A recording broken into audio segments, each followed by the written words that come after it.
ফলে আল্লাহ তাআলা বিশাল এক চিৎকার মেরে সাইয়েদনা জিবরাইলের মাধ্যমে পুরো জমিনটারে শেষ করে দিলেন। ফাজআলনা আলিয়াহা সাফিলাহা ওয়া আমতারনা আলাইহিম হিজারাতাম মিন সিজিল। তাদের অপকর্মের কারণে জর্ডানের ওই এলাকাটাকে আল্লাহ বললেন, জিবরাইল এলাকাটারে হাতে তুলে নে, আকাশের উপরে তুলে পুরো এলাকা সহ মানুষ সহ জমিনের মধ্যে গেড়ে দে। জমিনের নিচের মাটি উপরে নিয়ে গেল কে? উপরের মাটি নিচে নিয়ে গেল কে? পুরো জায়গাটা এখন ডেড সি হয়ে গেছে। কি সি? ডেড সি নাম শোনেন নাই বোধহয়? আজকে শুনে রাখেন, এটারে বলে মৃত সাগর। এটা গজবের জায়গা, ওখানে মানুষও ডুবে না। লবণের ডেনসিটি, সল্টের ডেনসিটি এত হাই, এই পানির মধ্যে এত গজব, এর মধ্যে কোনো মাছ জন্মায় না, চিংড়ি জন্মায় না, কাঁকড়া জন্মায় না, ব্যাং হয় না, শ্যাওলা হয় না, কিচ্ছু বাঁচে না। এটা গজবের জায়গা, চিল্লায় বলেন ঠিক কিনা? যে আল্লাহ জর্ডানের এলাকাটারে ধ্বংস করে দিল, ওই আল্লাহ আজও আছে না নাই? এই জন্য নিজ দিয়ে তিনি যেমনি আযাব দিতে পারেন, ভূমিকম্প দিতে পারেন, জলোচ্ছ্বাস দিতে পারেন, উপর থেকে তিনি শিলাবৃষ্টি দিতে পারেন কি পারেন না? মাইথের দিয়ে কখনো শিলাবৃষ্টি হয়েছিল? হ্যাঁ, ফসল ক্ষেত শেষ করে দেয় না? ছাগল টাগল মরে যায়। ছাগল যদি ইয়েতে থাকে ক্ষেতের মধ্যে, বড় শিলা মাথায় পড়লে শেষ, মানুষও শেষ, টিনের চালও শেষ। কথা কন। এরপরে আল্লাহ যদি উল্কা বৃষ্টি পাঠায়, উল্কা যদি পড়ে, কই যাবেন? কোথায় যাবেন আপনি? উল্কা চিনেন? মহাশূন্যে বিশাল পাথরের খণ্ড ঘর্ষণ খেয়ে পৃথিবীর ভেতরে ঢুকে যায়। এই পৃথিবীতে সবচেয়ে বড় উল্কাপিণ্ড পড়েছে সাউথ আফ্রিকাতে। সাউথ আফ্রিকার একটা সিটি আছে, হোবা সিটি। এই হোবা শহরে 60 মেট্রিক টন ওজনের একটা উল্কা পড়েছিল, যেখানে পড়েছে পুরো জায়গাটা বিশাল খাদ হয়ে গিয়েছে। এরকম একটা উল্কা যদি এখানে পড়ে, আজকে বাঁচার উপায় আছে? যে বিল্ডিং এ আমরা থাকি, রাতের বেলায় ঘুমাই আর ধুম্মা চলে ধুম দেখি রাতে, ওই বিল্ডিং এ যদি একটা পড়ে, কথা কন, ডান্স ক্লাব গুলার উপর যদি পড়ে, পতিতালয় যেগুলা আছে ওগুলা যদি পড়ে, যেই হোটেল গুলার মধ্যে আকাম কুকাম হয় ওইটার উপর যদি পড়ে, নাকি আল্লাহর এখন দেয়ার ক্ষমতা নাই? কথা কন। তার মানে বেঁচে গেছো, পার পেয়ে গেছো মনে করো না, নিজ দিয়েও আযাব আছে, উপর দিয়েও আযাব আছে। চিল্লায় বলেন ঠিক কিনা? এজন্য ভয় পেতে হবে একজন সত্তাকে, তিনি কে? সব ক্ষমতার মালিক কে? এরপরে আল্লাহ বললেন, আওয়ালাম ইয়ারাউ ইলা আত-তায়রি ফাওকাহুম সাফাতিন ওয়া ইয়াকবিদনা মা ইউমসিকুহুন্না ইল্লার রাহমান ইন্নাহু বিকুল্লি শাইইন বাসীর। সুবহানাল্লাহ বলেন। আল্লাহ বলেন, তোরা নাস্তিক হস কেমন করে? মানুষ নাস্তিক হয় কেমন করে? মানুষ কি মুক্ত বিহঙ্গের দিকে নজর করে তাকায় না? আকাশে মুক্ত বিহঙ্গ নাই? বিহঙ্গ বুঝছেন তো? পাখি। পাখির কথা কোরআনে বলল কে? সুবহানাল্লাহ কইবেন না? ওয়া আরসালা আলাইহিম তায়রান আবাবিল। আবার কাবা ভাঙতে এলে পাঠাওয়া বাবিল। দাও খোদা দাও আমায় আবার উমর দরজ দিল। দাও খোদা দাও আমায় আবার উমর দরজ দিল। সুবহানাল্লাহ পড়েন। এই যে আল্লাহ বললেন ওয়া আরসালা আলাইহিম, তারপর তায়রান আবাবিল, তায়ের মানে পাখি, তায়ের মানে কি? আবার জান্নাতে যারা যাবে তাদেরকে পাখির ভুনা গোশত খাওয়াবে কে? জান্নাতে যাওয়ার সাথে সাথে প্রথমে আল্লাহ আপনাদেরকে মেহমানদারি করবে মাছের কলিজা দিয়ে। খাইবেন? মাছের কলিজার কথা শুনে জিহ্বায় পানি আসছে নাকি? আউয়ালু তুআমিন ইয়াকুলুহু আহলুল জান্নাতি ফাজিয়াদাতু কাবিদিল হুত। প্রথমে মাছের কলিজা, এরপরে পাখির ভুনা গোশত। তার মানে পাখির কথা কোরআনে আছে না নাই? আবার সাইয়েদনা সুলাইমান আলাইহিস সালামের একটা পাখি ছিল, এটার নাম কি ছিল? হুদহুদ পাখি। মাথার উপর দিয়ে চলতো, আর ওইটার চোখে জুমিং পাওয়ার আল্লাহ এত বেশি দিয়েছিল, এটা জমিনে নজর করলে বুঝতে পারতো কয় হাজার ফিট নিচে পানি আছে, পানিটা মিষ্টি না লবণাক্ত না কেমন, দেখে দেখে মুহূর্তের মধ্যে সাইয়েদনা সুলাইমানের কাছে সব তথ্য সরবরাহ করে দিত। তখন সুবহানাল্লাহ। এজন্য আল্লাহ বললেন, নাস্তিকগুলো কি পাখির দিকে তাকায় না? এই পাখির দিকে তাকালে পাখির রব আল্লাহরে খুঁজে পাওয়া যায়। পাখির দিকে তাকালে, মুক্ত বিহঙ্গের দিকে তাকালে কেমন করে পাখিগুলো উড়ে যায়। এই পাখিগুলো আকাশে ধরে রাখে কে? মা ইউমসিকুহুন্না ইল্লার রহমান।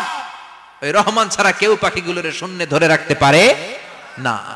কত শত আয়াতে যে আল্লাহ পাখির কথা বলেছেন হিসাব নাই, কত ধরনের পাখি যে আল্লাহ বানিয়েছেন কোনো হিসাব নাই। আপনারা ঘরে জিওগ্রাফিক্যাল চ্যানেলগুলো দেখেন? হ্যাঁ, না জি বাংলা দেখেন? স্টার জলসা, কিরণমালা, কি দেখেন? জিওগ্রাফিক্যাল চ্যানেল দেখবেন। ওখানে দেখবেন একটা পাখি আল্লাহ তৈরি করেছে, পৃথিবীর সবচেয়ে ছোট পাখি, নাম হলো হামিং বার্ড। কি নাম? The smallest bird ever in the world. সবচেয়ে ছোট, এটা প্রাপ্তবয়স্কে 3 থেকে 5 ইঞ্চি লম্বা হয়। এটার পূর্ণ যৌবন এটা লম্বা কতদূর? 3 থেকে 5 ইঞ্চি। এটা প্রতি সেকেন্ডে ডানা ঝাপটাতে পারে 80 বার। কয়বার? আমাদের ডানা আছে না 2টা? আপনি আপনার ডানা 1 সেকেন্ডে কয়বার ঝাপটাতে পারবেন? হ্যাঁ, আমি ঝাপটাইলাম, কয়টা হয়েছে 1 সেকেন্ডে? হ্যাঁ, 3টা 4টা ঝাপটা দিতেই আমার সেকেন্ড শেষ। কিন্তু এই পাখিটা প্রতি সেকেন্ডে তার 2 পাখা ঝাপটায় কয়বার? পৃথিবীর সব পাখি সামনে ওড়ে, তো এই পাখি সামনে যেমনি ওড়ে, এট দ্য সেম টাইম এই পাখি পিছনের দিকে উঠতে পারে। সুবহানাল্লাহ, বাড়িতে যাই বললেন।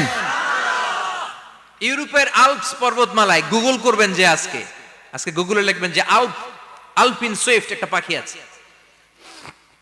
এই পাখিটা একবার যখন শূন্যে উড়াল দেয়, উড়ন্ত অবস্থায় এটা আকাশে 6 মাস থাকতে পারে।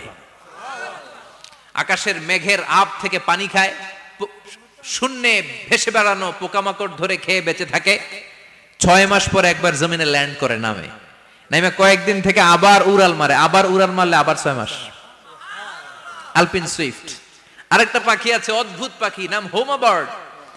এই হোমা বার্ড উড়ন্ত অবস্থায় ডিম পেড়ে দেয়, আর ওই ডিমটা জমিনে পড়ার আগেই মাঝখানে ডিম ফেটে বাচ্চা বেরোয়, বাচ্চা উঠতে শুরু করে দেয়। এই পাখিগুলোর কথা কোরআনে আছে না নাই? এজন্য আল্লাহ বললেন, আওয়ালাম ইয়ারাউ ইলাত তায়রি ফাওকাহুম সাফাতিন ওয়া ইয়াকবিদনা মা ইউমসিকুহুন্না ইল্লার রাহমান ইন্নাহু বিকুল্লি শাইইন বাসীর। আল্লাহ বললেন, নাস্তিকগুলো কি পাখির দিকে নজর করে তাকায় না? পাখির দিকে নজর করে যদি তাকায়, তখন পাখির রব আল্লাহরে খুঁজে পাবে। চিল্লায় বলেন ঠিক কিনা? পাখিকে আরবিতে বললে তয়ের। সবাই বলেন, পাখির আরবি কি? বিমানের আরবিও তয়ের। পাখি আরবি যা, বিমান আরবিও। এই পাখি নিয়ে গবেষণা করে বিমান বানাইছে। সুবহানাল্লাহ কইবেন না? আমরা বানাই নাই, আমরা তো খোঁচাখুচিতে ব্যস্ত, আমরা আছি ফতুয়া নিয়ে ব্যস্ত। তুই 20 কারণে কাফের, তোর চাচা 90 কারণে কাফের। তোর চাচা মরলে যেই জায়গায় কবর দেয়া হবে, ওই কবরের মাটির উপরে যে ঘাস উঠবে, ওই ঘাস যে গরু খাবে, ওই গরুর দুধ যে খাবে, ও কাফের। আছে না নাই? খালি কাফের ফতুয়া দেয় ব্যস্ত। আমরা ফতুয়া নিয়ে রইলাম, আর ওরা সব আবিষ্কার করে ফেললো। উইলবার রাইট আর অরভিল রাইট, এই 2 ভাই 1903 সালে এই বিমান আবিষ্কার করেছে, এই আয়াতের উপর গবেষণা করে। আওয়ালাম ইয়ারাউ ইলাত তায়র, ওরা কি পাখি নিয়ে ভাবে না? আমাদের তো ভাবার সময় নেই, আমরা আছি মদ নিয়ে আর নারী নিয়ে আর জুয়াবাজি নিয়ে। চিল্লায় বলেন ঠিক কিনা? এমন অনেক মন্ত্রীদের হোটেল আছে যেখানে পতিতালয়ের আড্ডাখানা। চিল্লায় বলো ঠিক কিনা? মুসলমান রাজ মদ আর নারী নিয়ে ব্যস্ত, আর ইহুদি খ্রিস্টানরা আমাদের সব ঐতিহ্যকে ধারণ করেছে। উইলভার রাইট অর উইল রাইট গবেষণা শুরু করে দিল।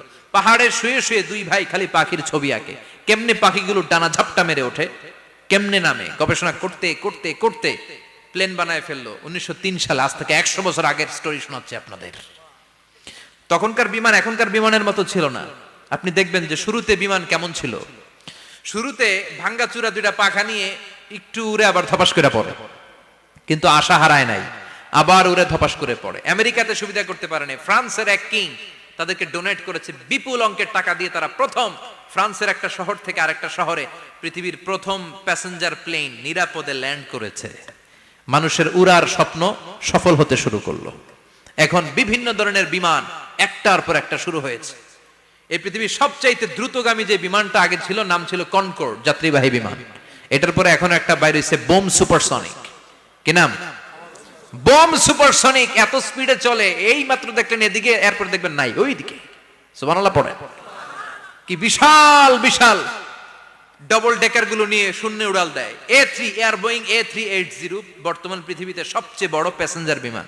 কার্গো বিমান তো এগুলোর 7-8 ডবল বড় হয়। I'm talking about the passenger plane A380। 525 জন যাত্রী নিয়ে এটা শূন্যে উড়াল দেয়।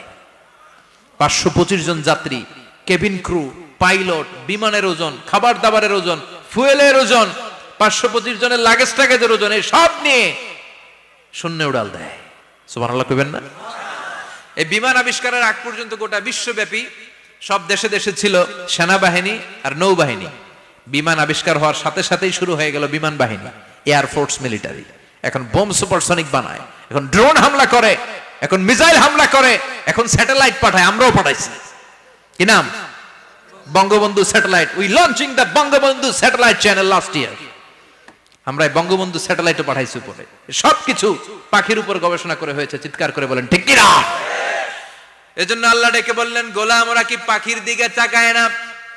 পাখির দিকে যদি নজর করে একটিবার তাকাতো, নাস্তিক আর নাস্তিক থাকতে পারতো না। এজন্য নাস্তিকদের জন্য সূরার ভেতরে ডোজ আছে, আই ওপেনার আছে। সর্বশেষ আল্লাহ একটা প্রশ্ন দিয়ে এই সূরাটা শেষ করলেন। প্রশ্নটা শুনবেন? শুনবেন সবাই? আল্লাহ বললেন, কুল আরাআইতুম ইন আসবাহা মাউকুম গাওরান ফামান ইয়াতিকুম বিমাইম মাইন। বলো দেখি সবে, শুকাইয়া যদি যায় এই পৃথিবীর পানি, তাহলে হেথায় তটনির ধারা কে দিবে সবারে আনি? কে দিবে আনি? একদিন সকালবেলা ঘুম থেকে উঠছেন, টয়লেটে যাবেন, মুখ ধুবেন, স্কুলে যাবেন, অফিসে যাবেন, কাজে যাবেন, যায় দেখেন টিউবওয়েল চাপতেছেন, পানি নাই। ট্যাপ ছাড়লেন, পানি নাই। চোখের মধ্যে ময়লা, নাকে ময়লা। টয়লেটে যাবেন, পানি নাই। পুকুরে নাইমা দেখেন পানি নাই। বিশাল বিশাল মেশিন বসিয়ে মাটির নিচ থেকে ভূগর্ভস্থ পানি ওঠানোর চেষ্টা করলেন, একটা পানি নাই। এক ফোঁটা পানি গোটা বিশ্বে কোথাও নাই। কে দিব পানি আপনারে? পানি সম্পদ মন্ত্রী দিব, ডোনাল্ড ট্রাম্প দিব, শেখ হাসিনা দিবে? কেউ দিতে পারবে? এক ফোঁটা পানি বানানোর ক্ষমতা আমাদের নয়। ঠিক কিনা? পানির বৈজ্ঞানিক নাম হচ্ছে H2O। কি নাম? এই দেশে H2 নিয়ে কত কথা আছে না নাই? হাইড্রোজেনের দুইটা মলিকিউল, অক্সিজেনের একটা মলিকিউল। এই দুইটা গ্যাস, হাইড্রোজেন আর অক্সিজেন, দুই গ্যাস একসাথে মিলাইলে কি হয়? কথা বলেন। মিঠা নদীর পানি। সুবহানাল্লাহ পড়েন। আল্লাহ বললেন, ঘুম থেকে উঠে যদি দেখো পৃথিবীর সব পানিগুলো একেবারে পৃথিবীর নিচে চলে গেছে, কোন মাধ্যম দিয়ে এক ফোঁটা পানির জোগাড় আর বন্দোবস্ত করা যায় না, কে তোদেরকে পানি এনে দিবে? কথা কন। আল্লাহ ছাড়া এক ফোঁটা পানি এনে দেওয়ার মতো ক্ষমতা কারো আছে নাকি? আবার পানি থেকে পৃথিবীর সব কিছুরে বানালো কে? ওয়াজআলনা মিনাল মাই কুল্লা শাইইন হাই আফালা ইউমিনুন। আল্লাহ বললেন, পানি থেকে গোটা বিশ্বের সব আমি বানালাম। সব জীবিত জিনিস তৈরি হয়েছে পানি থেকে। এটা কোরআনের কথা। কার কথা? আর ১৫০০ বছর পর বিজ্ঞানীরা এখন বলছে পানি থেকেই সব প্রাণ এসেছে। সুবহানাল্লাহ পড়েন। বিজ্ঞানীদের রিসার্চে এসেছে পৃথিবীর সর্বপ্রথম যে প্রাণীটার উৎপত্তি, এটার নাম নাকি অ্যামিবা।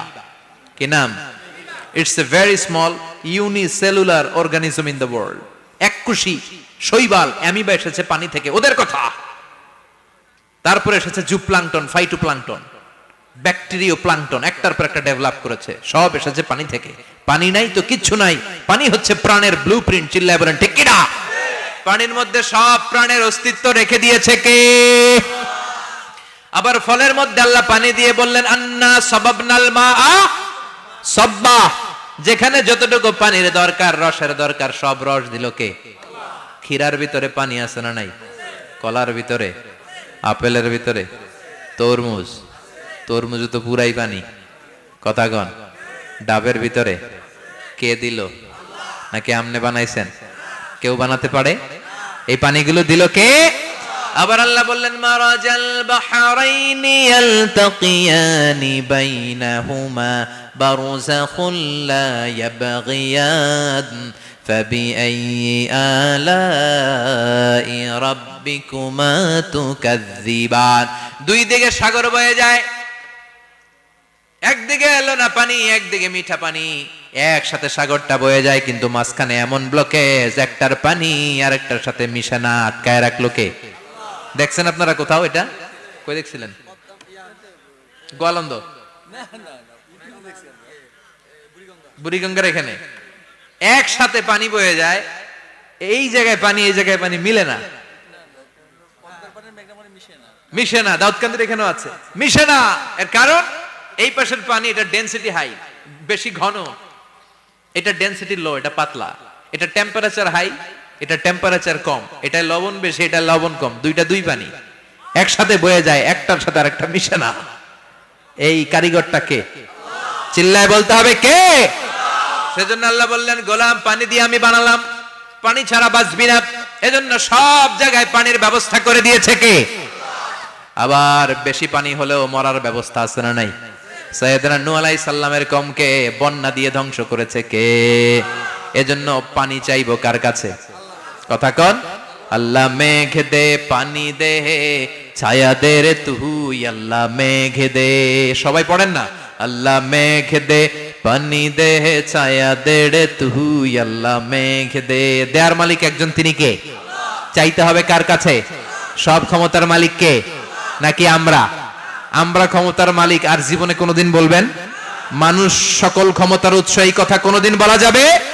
সকল ক্ষমতার একচ্ছত্র নিরঙ্কুশ মালিকানা একজনের, চিৎকার করে বলতে হবে তিনি কে? বিপদে আপদে সবসময় আমরা তার কাছে চাইবো, তার কাছে ফিরবো। আল্লাহ আমাদের সবাইকে কথাগুলো বুঝে আর আমল করার তৌফিক দান করুন। আরো জোরে পড়েন আমিন। যতগুলো কথা বললাম কোরআন সুন্নাহর আলোকে বলেছি, বানিয়ে কিছু বলি নাই। তারপরেও আমার মনের অজান্তে কোনো মিস ইনফরমেশন যদি আমার মুখ ফসকে বেরিয়ে যায়, সেগুলো যেন আল্লাহ তাআলা আপনাদের স্মৃতিপট থেকে মুছে দেয়।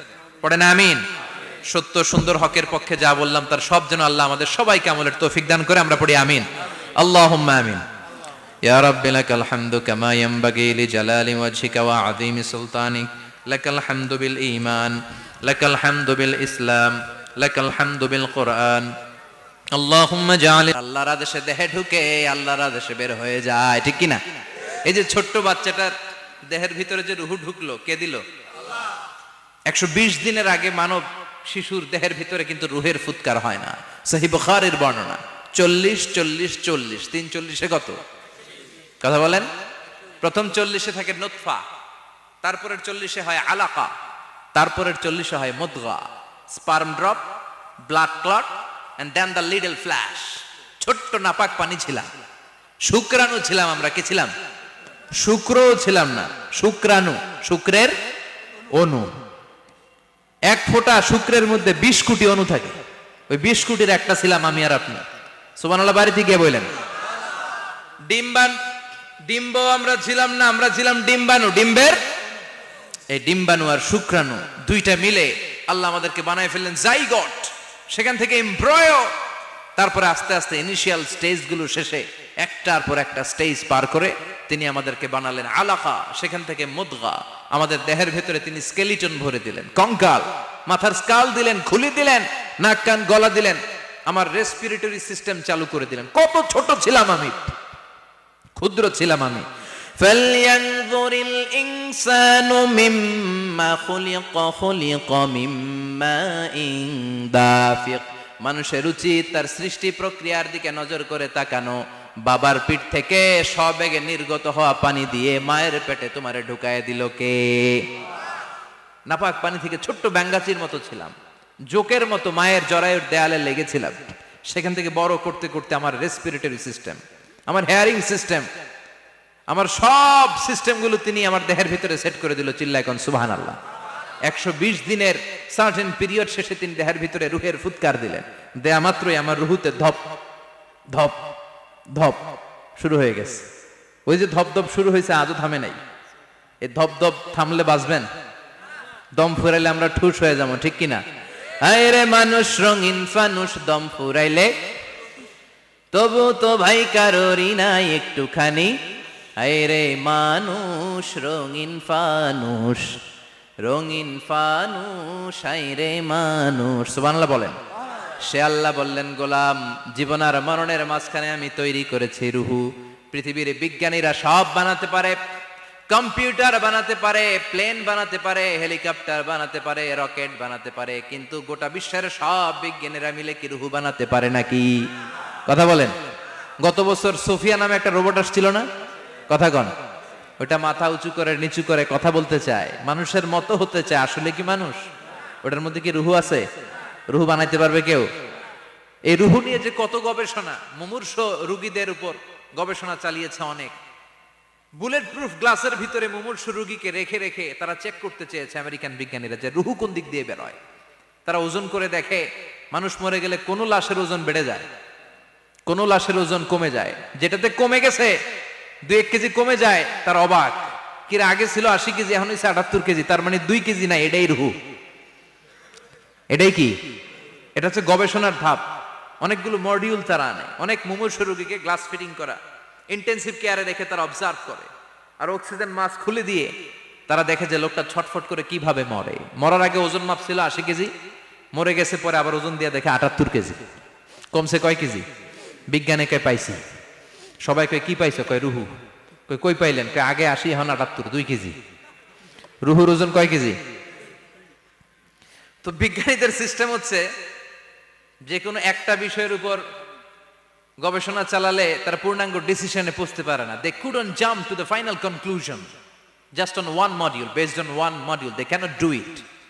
তাদের অনেকগুলো মডিউল আনতে হয়। তারা আবার নমুনা আনলো আরেকটা, মুমূর্ষু রোগী, অক্সিজেন চেম্বার লাগানো, মাস্ক লাগানো, এটা খুলে ফেললেই মরে যাবে। বুলেট প্রুফ করা গ্লাসের ভিতরে ঢুকিয়ে এটার ওজন মাপ, এটার ওজন 60 কেজি। এবার মাস্ক খোল, মাস্ক খুলছে ছটফট ছটফট করে, এটা শেষ। এবার মাপ দেখ, এবার মাইপা দেখা গেছে 63 কেজি। কয় কেজি বাড়ছে? এক একটার এক এক সিস্টেম হইতেছে, কোনোটা কমে, কোনোটা বাড়ে, কোনোটা কিচ্ছু হয় না। সবাই কয় তাইলে আপনি রুহু পাইলেন কই? আগেরটা কম ছিল, মনে করছিলেন 2 কেজি কমছে, ওইটাই রুহু, এখন 3 কেজি বাইরে গেছে, মিলাইবেন কি দিয়া? কথা কন। আল্লাহ ডেকে বলে, গোলাম কিয়ামত পর্যন্ত একটার পর একটা মুমূর্ষু রোগীকে বুলেট প্রুফ গ্লাসের ভেতরে ঢুকাতে পারবি, গবেষণা করতে পারবি, মাগার রুহু খুঁজে পাবি না। চিল্লায় বলেন ঠিক কিনা? কারণ এই রুহুর মালিক কে? সে আল্লাহ বললেন, আল্লাযী খালাকাল মাউতা ওয়াল হায়াতা লিয়াবলুয়াকুম আইয়ুকুম আহসানু আমালা। জীবন আর মৃত্যু বানালাম তোমাদেরকে পরীক্ষা করার জন্য। পরীক্ষা আছে না নাই? গোটা দুনিয়াটাই পরীক্ষা। আল্লাহ যারে পছন্দ করে বেশি তার পরীক্ষাও। আসাদুন নাসি বালাআন আল আম্বিয়া। এই পৃথিবীতে আল্লাহ সবচেয়ে বেশি বালা মুসিবত দিয়ে পরীক্ষা করেছেন নবীদের। কারণ নবীরা আল্লাহর কাছে কম প্রিয় না বেশি প্রিয়? যেহেতু প্রিয় বেশি, পরীক্ষাও। এজন্য মুমিনের উপর যদি পরীক্ষা আসে, মুমিনের উপর যদি অত্যাচার আসে, মুমিনের উপর যদি ধৈর্যের পরীক্ষা আসে, জেল জরিমানা আসে, মুমিন ওইটারে ভয় পায় না। মুমিন ভয় পায় একজনকে। চিল্লায় বলেন তিনি কে? কারণ আল্লাহর ঘোষণা, ওয়ালা তাহিনু ওয়ালা তাহজানু। ঘোষণাটা কার? ভয় নাই, তোদের চিন্তা নাই। আনতুমুল আ'লাউনা ইন কুনতুম মুমিনিন। তোমরাই বিজয়ী হবা যদি মুমিন হও, যদি মুমিন হও। এজন্য ধৈর্যের পরীক্ষা দিতে হবে, আল্লাহর উপর তাওয়াক্কুল করতে হবে, অত্যাচার আর জুলুম আল্লাহর নামে সহ্য করে যেতে হবে। চিল্লায় বলেন ঠিক কিনা? কারণ মুসলিমের সাথে আল্লাহ থাকে। মুসলিমের বদদুয়াকে বিশ্বনবী ভয় করতে বলেছেন, কারণ মুসলিমের বদদুয়ার মাঝে আর আল্লাহর মাঝে পর্দা থাকে। যারা দুনিয়ার বুকে জুলুম করে তাদেরকে ক্ষমতার মসনদ থেকে নামিয়ে দেয় কে? আর যারা মজলুম হয়, যাদের রক্ত দিয়ে জমিন ভেজে, তাদেরকে জমিনের ক্ষমতা দিয়ে দেয় কে? আর যারা রক্ত ঝরায়, ইতিহাস বলে তারা শেষ পর্যন্ত প্রাণ আর জান নিয়ে পালাবার জায়গাটা পায় না। চিল্লায় বলেন ঠিক কিনা? এজন্য মুমিন খুব ভালো করে জানে, রাত্রি যত গভীর হয়, সুবহে সাদিকের সময় কাছে আসতে থাকে। গর্ভবতী নারীর পেটের জ্বালা যন্ত্রণা, ব্যথার পেইন যত বাড়ে, নতুন মেহমান আগমনের সময় কাছে আসতে থাকে। তেমনি ইসলামের পক্ষের শক্তির উপর যদি অত্যাচার, অনাচার, স্টিম রোলার বেড়ে যায়, এটা প্রমাণ করে ইসলামের বিজয়ের সময় কাছে আসতে শুরু করেছে। চিল্লায় বলো ঠিক কিনা? এজন্য রাব্বুল আলামিন ডেকে বলেন, গোলাম লিয়াবলুয়াকুম আইয়ুকুম আহসানু আমালা। কে ভালো আমল করো, কে খারাপ আমল করো, এজন্য আমি জীবন মরণ তৈরি করেছি। চিল্লায় কোন ঠিক কিনা? এরপর আল্লাহ বললেন, ওয়ালাকাদ যায়্যানাস সামাআদ দুনিয়া বিমাসাবিহা ওয়া জাআলনাহা রুজুমান লিশ-শায়াতিন। সুবহানাল্লাহ বলেন। ওয়ালাকাদ যায়্যানাস সামাআদ দুনিয়া। মাইকম্যান কোথায়? সাউন্ডটা বাড়াও। এত দুর্বল কেন তোমার সাউন্ড? মনে হচ্ছে আমি মাইক ছাড়া কথা বলছি। সাউন্ডটাকে স্ট্রং করো। ওয়ালাকাদ যায়্যানাস সামাআদ দুনিয়া। I have beautified the closer sky with candles, with light and stars. আল্লাহ বললেন, আমি দুনিয়ার আকাশকে তারা দিয়ে সুশোভিত করেছি। আকাশে তারা আছে না নাই? এগুলো এমনি এমনি হয়েছে না? তৈরি করছে কে? বিশ্বাস হয়? কোনো সন্দেহ আছে? এখন তো লাইটিং ফাইটিং এর যুগে তারার যে কি সৌন্দর্য আমরা বুঝি না। আমরা যখন ছোটবেলা গ্রামে যেতাম, রাতের বেলা তারার মেলা, কি সুন্দর, একটার চেয়ে একটা সুন্দর। শুকতারা, ধ্রুব তারা, সপ্তর্ষিমণ্ডল, 7টা তারার একটা চেইন আছে, চিনেন এগুলো? কি সুন্দর তারা! এগুলো তৈরি করে রেখেছে কে? প্রথম আকাশের মহাশূন্যকে আল্লাহ এই তারকা দিয়ে বিউটিফাই করেছেন। ইটস এ ক্যান্ডেল, আল্লাহ সাজিয়ে রেখেছেন। আমরা খালি চোখে যেটা দেখি এটা কিন্তু আকাশ না, এটা প্রথম আকাশ নয়। প্রথম আকাশ যে কত দূরে আমেরিকার নাসার বিজ্ঞানীরাও জানে না। খালি চোখে আমরা যা দেখি এটা প্রথম আকাশের মহাশূন্য, এর অনেক অনেক অনেক উপরে প্রথম আকাশ। এরপরে দ্বিতীয় আকাশের মহাশূন্যের স্তর শুরু, এরপরে দ্বিতীয় আকাশ, তারপরে তৃতীয় আকাশের মহাশূন্যের স্তর শুরু, তারপরে তৃতীয় আকাশ। একটার চেয়ে আরেকটা বড়। প্রথম আকাশের চেয়ে দ্বিতীয় আকাশ কত বড় বলি, আপনার হাতের আংটিটা যদি সাহারা মরুভূমিতে আপনি ছড়ে ফেলে দেন, পুরো মরুভূমির তুলনায় আংটি যত ছোট, আল্লাহর দ্বিতীয় আসমানের তুলনায় আল্লাহর প্রথম আসমানটা ঠিক তত ছোট। একটার চেয়ে একটা বড়, একটার চেয়ে একটা বড়। সূর্য দেখে আমরা অবাক হয়ে যাই, 9,30,00,000 মাইল দূরে। এই পৃথিবীর চেয়ে 13 লক্ষ গুণ বড়। এটার সানশাইন, আলো আসতে পৃথিবীতে 8 মিনিট 18 সেকেন্ড লেগে যায়। আমরা মনে করছি সূর্যই বড়। আমরা বসে আছি মাইথার দিয়াতে, তাই না? এই জায়গাটার নাম কি? মাইথার দিয়া। কি খালি এতটুকু প্যান্ডেলের সমান? কত বড় মাইথার দিয়া! এই পুরো মাইথার দিয়া কোন থানায় পড়ছে? দাউদকান্দি। দাউদকান্দি হচ্ছে কুমিল্লার 16টা থানার একটা, ঠিক কিনা? 16 থানা মিলে কুমিল্লার একটা জেলা। এরকম কয়টা জেলা আছে? 64 জেলা। এই 64 জেলা মিলে আমাদের সুজলা সুফলা শস্য শ্যামলা ডিজিটাল বাংলাদেশ। কথা কন। আর বাংলাদেশ হচ্ছে পৃথিবীর সবচাইতে বড় দেশ। হ্যাঁ, 64 জেলা, এরপরে ছোট। যাদের অ্যাটলাস ম্যাপ নিয়ে যাদের ধারণা আছে তারা দেখবেন বাংলাদেশ এই শব্দটা লেখার জায়গাও আমরা পাই না। মানচিত্রে বাংলাদেশ শব্দটা লেখার জায়গা পায় না। বিআরএ উঠে যায় ইন্ডিয়ার উপর, আর ডিএসএচ উঠে যায় আবার ইন্ডিয়ার উপর। মাঝখানের 2টা অক্ষর বাংলাদেশের উপরে পড়ে। চিল্লায় বলেন ঠিক কিনা? কত ছোট দেশ। পাশের ইন্ডিয়া 20-25 গুণ বড়। ইউরোপ আমেরিকার অনেক দেশ আছে, আমেরিকায় বাংলাদেশের চেয়ে 100 গুণ বড়। কানাডা কয়েকশো গুণ বড়, রাশিয়া কয়েকশো গুণ বড়। এরকম প্রায় 200 দেশ নিয়ে পৃথিবীর স্থলভাগ, আর 70 ভাগ হচ্ছে শুধু পানি। এই সব মিলে আমাদের এই পৃথিবী। আর এত বড় পৃথিবীর চেয়েও নাকি সূর্য 13 লক্ষ গুণ বড়। তার মানে সূর্যই বড় না, সূর্যের চেয়ে অনেক বড় তারা আছে। সূর্যের পরে পৃথিবীর সবচেয়ে কাছের যে তারা বা স্টার, ওটার নাম হচ্ছে প্রক্সিমা সেন্ট্রাই। নাম কি? প্রক্সিমা সেন্ট্রাই। এরপরে আলফা সেন্ট্রাই এ, আলফা সেন্ট্রাই বি, ইটা ক্যারিনা, বেটেলজিউস, এরকম একটার পর একটা তারা। যেই সূর্য পৃথিবীর চেয়ে 13 লক্ষ গুণ বড়, বেটেলজিউস নামে একটা তারা আছে, ওটা সূর্যের চেয়ে 33 কোটি গুণ বড়। তার মানে কি বেটেলজিউসই সবচেয়ে বড় না? ছোট্ট একটা তারা। এই বেটেলজিউসকে খেয়ে ফেলাইতে পারে এরকম 1000 কোটি গুণ বড় সাইজের তারা আছে না নাই? এরকম কয়েক বিলিয়ন তারা নিয়ে আমাদের গ্যালাক্সি গঠিত। আমাদের গ্যালাক্সি, এটার নাম মিল্কি ওয়ে। এটার নাম কি? আমাদের গ্যালাক্সি। এই গ্যালাক্সিতে আমাদের অবস্থান। এরকম কত হাজার কোটি গ্যালাক্সি আছে আমেরিকার নাসার বিজ্ঞানীরাও জানে না। আমাদের গ্যালাক্সির সবচেয়ে কাছের যে গ্যালাক্সি, ওই গ্যালাক্সিটার নাম হচ্ছে অ্যান্ড্রোমেডা। কি নাম? অ্যান্ড্রোমেডা। আমাদের গ্যালাক্সি থেকে কেউ যদি কাছের গ্যালাক্সি অ্যান্ড্রোমেডাতে যেতে চায়, তার 2.5 মিলিয়ন লাইট ইয়ার্স সময় লেগে যাবে। কথাটা কঠিন হয়ে গেছে, আমি ভেঙে বলি, তারপরে সুবহানাল্লাহ কইবেন। আমাদের গ্যালাক্সির নাম মিল্কি ওয়ে। মিল্কি ওয়ে থেকে যদি কেউ অ্যান্ড্রোমেডাতে যেতে যায়, কত সময় লাগবে? 2.5 million light year. Light year মানে আলোকবর্ষ। আলোর গতিতে যদি ছোটা যায়, 2.5 মিলিয়ন মানে হচ্ছে প্রায় 25 লক্ষ। তাহলে পৃথিবীতে সবচেয়ে দ্রুতগামী যে বিষয়টা আবিষ্কৃত হয়েছে সেটা হচ্ছে আলো। এই যে লাইট মারলে যে ছোটে, এই লাইট প্রতি সেকেন্ডে 1,86,000 মাইল বেগে ছুটতে পারে। 1 মিনিটে না, 1 ঘন্টা না, 1 মিনিটে না, 1 সেকেন্ডে আলো চলে যায় কয় mile? 1,86,000। Could you imagine that? আপনি কল্পনা করতে পারেন? হয়তো মাথা নাড়াইতেছেন। এটা কি কল্পনা করা যাবে? আমার তো তার ছিঁড়ে যাচ্ছে। এক সেকেন্ডে নাকি আলো ছুটে 1,86,000 মাইল বেগে। এক সেকেন্ড শব্দ কইতে তো 2 সেকেন্ড লাগে, কথা কোন? এর মধ্যে আলো চলে গেছে 1,86,000 মাইল। তো কোন রকেট যদি আপনি পান, যে রকেট দিয়ে সেকেন্ডে 1,86,000 মাইল বেগে রকেটটা ছুটবে প্রতি সেকেন্ডে, খেয়াল করেন, ঘন্টায় না, মিনিটে না, কিসে? সেকেন্ডে। যে রকেটটা সেকেন্ডে 1,86,000 মাইল বেগে ছুটবে, ওই রকেটটা দিয়ে আমাদের গ্যালাক্সি থেকে আমাদের পাশের গ্যালাক্সি অ্যান্ড্রোমেডাতে পৌঁছতে আপনার 25 লক্ষ বছর লেগে যাবে। সুবহানাল্লাহ বাড়িতে গিয়ে বললেন। এরকম বিশাল বিশাল তারা দিয়ে আমাদের আকাশটারে বিউটিফাই করেছে কে? এজন্য আল্লাহ বললেন, ওয়ালাকাদ যায়্যানাস সামাআদ দুনিয়া বিমাসাবিহা ওয়া জাআলনাহা রুজুমান লিশ-শায়াতিন।